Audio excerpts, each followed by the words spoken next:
पाबंदी लगने की वजह से अपना कृषि कर्ज चुका नहीं पाए या फिर उसका इंस्टॉलमेंट सही वक्त पर नहीं दे पाए।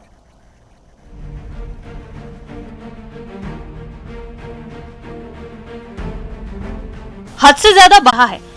दरअसल इंटरनेट बंद होने की वजह से 17,087 किसान 58 करोड़ 23 लाख 77,139 रुपए लोन का या इंस्टॉलमेंट सही समय पर नहीं दे पाए, जिसकी वजह से बैंक की ऑटोमेटिक सिस्टम की वजह से उन पर पेनल्टी लग गई है। 5-6 दिन तो नेट नहीं चलो, जमा कराउन गया, उसके बाद में 7% ब्याज ले रहे हैं और ना आगे के लिए कोई ऋण दे रहे हैं। किसान ने कोई खेती बाड़ी, बीज, ब्याज, ट्रैक्टर किसी के लिए भी। माइनर नेट बंद होने की वजह से लोन है जो जमा को नहीं हो पाएगा। जब बैंक में जा रहे हैं तो बैंक वाला कहेंगे 7% दो, तो 7% में देने के मायने असमर्थ था। तो सरकार ने मतलब छूट देनी है कि मायने बैंक वाला न्यू बोल रहे हैं कि मारे करना ये भी कोई आदेश आया को नहीं। समय पर लोन नहीं चुका पाने की वजह से किसानों को पेनल्टी देना पड़ रहा है। इस मामले में बैंकों का अपना अलग तर्क है। सरकार का कहना है कि नेटबंदी के समय कर्ज नहीं चुका पाने वाले किसानों से पेनल्टी की राशि नहीं लेने का आदेश दे दिया गया है, जिसे जल्द ही अपेक्स सिस्टम में अपलोड कर दिया जाएगा। लेकिन यहाँ के सहकारी बैंकों का कहना है कि अभी तक उन्हें ये आदेश मिले ही नहीं है। सूचना है पर अभी वो आदेश नहीं आए विभाग से। अपेक्स बैंक से जो ही आदेश आएंगे हम इसे लागू कर देंगे सभी शाखाओं में और किसानों को भी इससे अवगत करवा दिया जाएगा। उस हिसाब से वो अपने जो फसली ऋण है रबी का 2021 का जमा करा के और ब्याज मुक्त फसली ऋण का लाभ ले सकेंगे। पहले नेटबंदी की वजह से किसान परेशान रहे और अब बैंकों को आदेश मिलने में हो रही देरी की वजह से वो मुश्किल में है। अब देखना ये है कि उन्हें इससे राहत मिलती है या फिर इस मामले में भी उनके हाथ खाली ही रहते हैं। कृष्ण सिंह शेखावत, न्यूज़ 18 राजस्थान, झुंझुनू।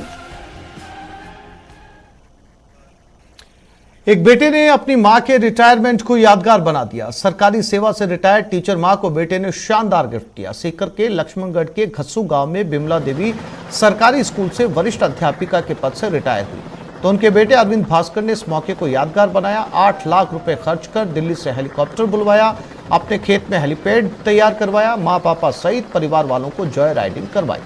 सरकारी स्कूल से लेकर पूरे गांव में हेलीकॉप्टर से फूलों की बारिश की गई। इतना ही नहीं, बेटे ने लग्जरी थार, गाड़ी, चांद और मंगल ग्रह पर प्लॉट भी गिफ्ट किया है। रिटायरमेंट के इस सेलिब्रेशन की गांव ही नहीं पूरे इलाके में चर्चा है।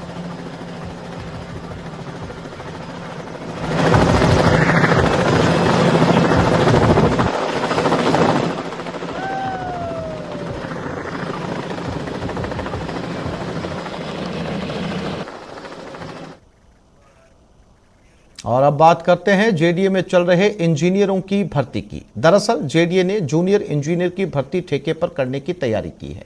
आइए देखते हैं कैसे होगी ठेके पर जूनियर इंजीनियरों की बहाली।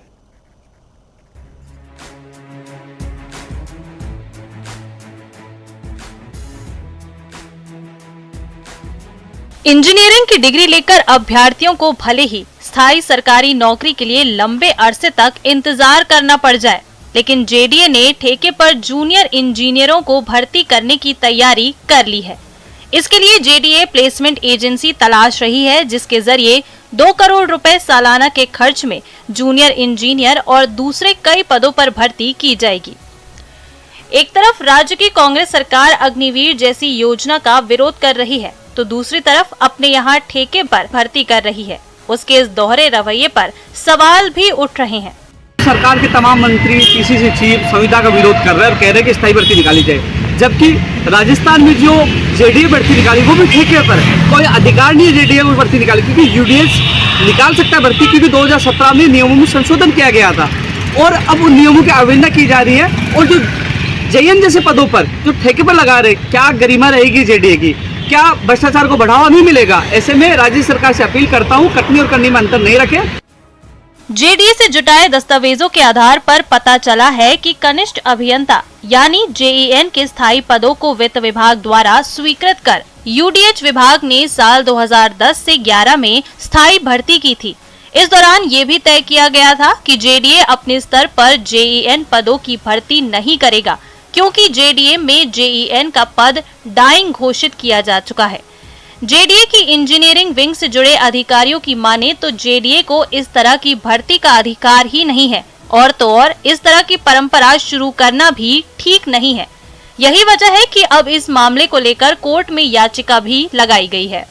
2022 में स्पेसिफिक रूल्स बन गए हैं राजस्थान गवर्नमेंट के, जिसमें जितने भी कॉन्ट्रैक्चुअल एम्प्लॉयज़ हैं उनके लिए वो रूल्स के थ्रू ही रिक्रूटमेंट किया जा सकता है, for temporary post also and for other post also.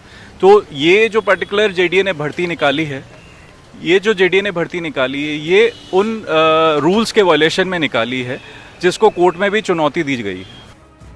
अंदर खाने से खबर ये भी है कि तमाम विरोधों को देखते हुए जेडीए इस भर्ती प्रक्रिया का फिर से अध्ययन कर रही है। हालांकि जेडीए का एक धड़ा इस भर्ती प्रक्रिया की पैरवी भी कर रहा है। अब देखना ये है कि यूडीएच विभाग की ओर से इस मामले में क्या किया जाता है। महेश धादीच, न्यूज़ 18 राजस्थान, जयपुर।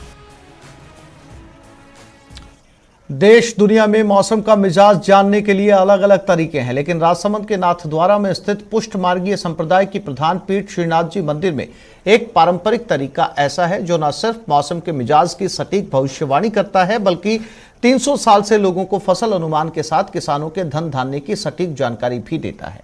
ऐसे में श्रीनाथ जी के सम्मुख आषाढ़ी तौल की परंपरा को निभाया गया, जिसमें प्रभु श्रीनाथ जी के सम्मुख 27 प्रकार के जीन्स को एक कांटे पर चांदी के सिक्के के बराबर तौला गया और उन्हें कागज की पुड़िया में बंद कर एक सूती कपड़े में रस्सी से बांधकर मटके में बंद कर दिया गया।